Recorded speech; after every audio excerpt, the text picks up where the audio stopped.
866-601-BATH. This is Eyewitness News up close. He's a former New York cop, a detective with a colorful personality. Bo Dietl says he's running for mayor of New York. This morning we asked him why he decided to run and why now against an increasingly popular Mayor Bill de Blasio. Plus, a new statue showing a resolute young girl staring down Wall Street's famous charging bull, designed to push for more companies to hire women in higher positions on Wall Street. This morning we talked to a woman who raises cash to help other women start their own businesses. Good morning, everyone. Welcome to Up Close. I'm Bill Ritter, Mayor of New York. It has been said it's the second most powerful elected job in the country. Might be an exaggeration, but maybe not all that much in reality. Two of the last three mayors had never been elected to any office before, and now another political novice raising his hand to say, hey, put me in, coach. I could do this job. This morning we welcome Bo Dietl. Maybe you recognize him for his many and colorful opinions on various cable news networks or his appearances on movies. He is, how do you say, not a shy man. No one would ever accuse you of that, right? No, I'm a New Yorker. I'm a real New Yorker. Born here, probably die here. But New York is my city, and I come from immigrant parents. My mom was from Sicily, my father was from Germany, and my work ethics were pounded in my head with a belt buckle by my dad. He was very strict, and when I grew up to respect people, not take any money from my uncles, never ever take anything you didn't work for. And those ethics are inside of me. And now I've had a career for 15 years in the New York City Police Department, a very colorful career where I was a decoy, where I was mugged over 500 times, stabbed, shot at, hospitalized 30 times, fractured skull, broken shoulder, on and on. And when my career ended as a New York City detective, I really cared about people. I didn't want to leave, but I had to leave with an injury that I had received. And then I went on to open a business. And then once I opened the business, I ran for United States Congress as a Republican back in 1986 against Floyd Flake. And I met with Ronald Reagan, George Bush, the father, and I started to get involved with politics. I never liked politics because of all the deals that were going back and forth. But if you don't like politics, why do you want to run for mayor? Well, because I'm not running as a politician. I don't want to be a Democrat. I don't want to be a Republican. I've now filed as an independent. But you did want to be a Democrat. You filed as a Democrat first. Absolutely. I filed back in August, and I checked the box Democrat and also independent. I want to run as a Democrat and independent. And then I was told by the Board of Elections, oh, just fill this affidavit out. You have to check one box. I filled it out. I went away for Christmas, came back, and they said, well, you're off the line now. I went to a Supreme Court in front of a Supreme Court judge. They had three lawyers. Mr. de Blasio had three lawyers in the court. I had my own lawyer from Marty Conniff, who was a state senator from Brooklyn, and I was never able to say what happened. The judge said, well, I'm making my decision. I'm not reserving it. I don't want to hear anything. You're not a Democrat. You're off. So I looked, and now I'm running as an independent. I like it better. I want to run as the candidate of the people of New York. I don't want to be beholden to the Democrats. The Republicans have come to me already. I told them I'm not a Republican.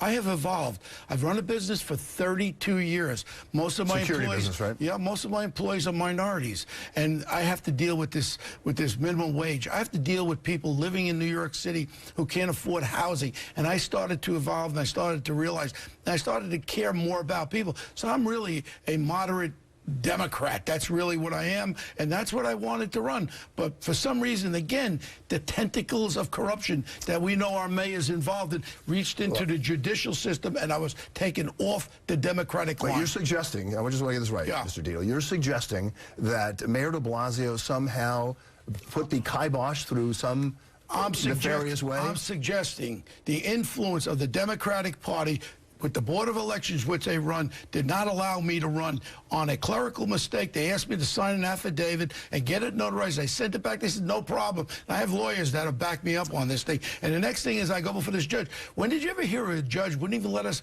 put our defense in there? She goes, well, I've made up my mind. Let's get into the weeds a little bit. As we're seeing right now, with this president who's never been elected in office, running a business. Don't compare me with the president, I'm not. I'm saying, but just in this way, you're a businessman. You say you have experience. Running a business is not necessarily the same as running a government. So let's talk a little bit about the city of New York. $85 billion budget. There are only a handful of states that have budgets bigger than that. Much of it sort of, you know, earmarked for things. What would you do differently than the mayor's doing with that $85 Well, million? very simple. First of all, the mayor never ran a business. He knows nothing about running things. He was a councilman. First, he was a group leader for Hillary Clinton, councilman, and then a public advocate. What would you do differently? What do you think he's doing wrong? Very, very, very simple. I mean, just walk around. Go to Penn Station where my office is. The homeless situation, which he never deals with.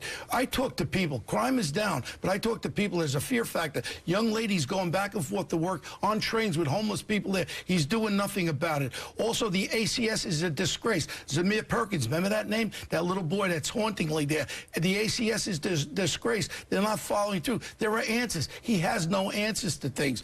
Immediately, I would use the New York City Police Department to effectively support the ACS, so this way we don't have kids with reports of abuse where they're not following through on immediately. Also, you have a waiver. They work for the DA's office, retired cops. They could work for the ACS, and I'll give them a waiver on their retirement. I'll hire cops that can carry guns into the housing projects that are out there. Also, I would put a waiver for having young kids in our inner cities come on the police department without the 2-year degree initially, and then go to college at night. So we have our communities rule reflect our police officers with the community. There are a lot of answers here, and this Bill de Blasio has done nothing in the last 3.5 years. Let's talk a little about the homeless problem. It mushroomed under Mayor Bloomberg. It has continued. It has not abated under Mayor de Blasio. What would you do? What has he done with it?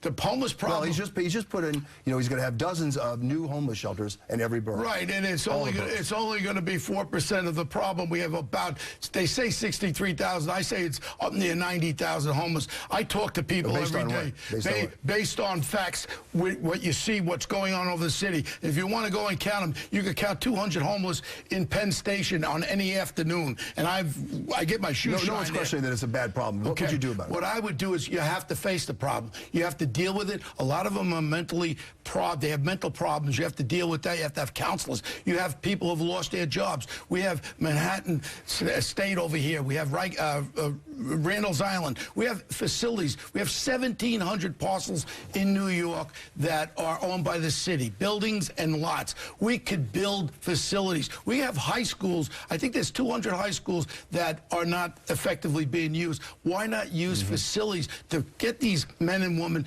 let them get a meal, clean them up, and then you have to deal with them. Get a counselor to understand what their problems is. You have drug problems. You have all kinds of problems. But by turning your head is not effectively doing anything with it. Let's talk about the sanctuary city, because that's a big issue in New York, and a big issue vis-a-vis federal funding that the city may lose if they run afoul of the president. We have a mayor who antagonizes the president of the United States. If the president was still Obama and I became the mayor, I would go there hat in hand. You don't go antagonize the president. The president's not still Obama, so what would you do? Okay, what I would do is, first of all, you have the MS-13 gangs. I'm very familiar with what's going on. Remember, I was a detective. You will not be able to commit a felony in this city without being turned over to ICE.